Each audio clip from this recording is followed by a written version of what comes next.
ഗഡീസേ ഞാനിപ്പോ തൃശ്ശൂർ നട്ടാ തൃശ്ശൂരത്തെ ഇലക്ഷന്റെ ചൂടിൽ പട്ടച്ചിങ്ങനെ നടക്കുന്ന എല്ലാവരും അത് ചെറിയൊരു റിസൾട്ട് ഞാൻ പറഞ്ഞത്. തൃശ്ശൂര് നമ്മുടെ പത്മേശ് ജയിക്കാൻ 100% സാധ്യത കൂടുതലാണ്.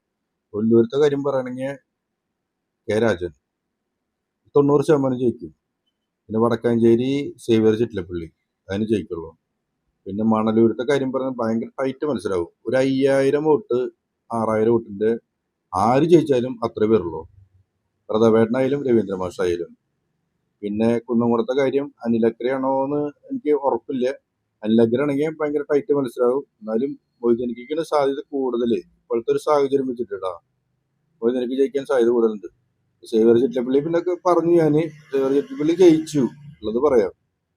പിന്നെ നാട്ടില് കോൺഗ്രസിന് ഒരു സാധ്യതയുണ്ട്. അവിടെ സ്പ്ലിറ്റ് ആയിട്ടുണ്ട്. അത് കാരണം കോൺഗ്രസിന് സാധ്യത കൂടുതൽ. അത്ര എനിക്ക് അറിയുള്ളൂ. ബാക്കി ഞങ്ങളുടെ ഭാഗത്തെ കാര്യങ്ങൾ ഞാൻ പറയുന്ന കേട്ടാ.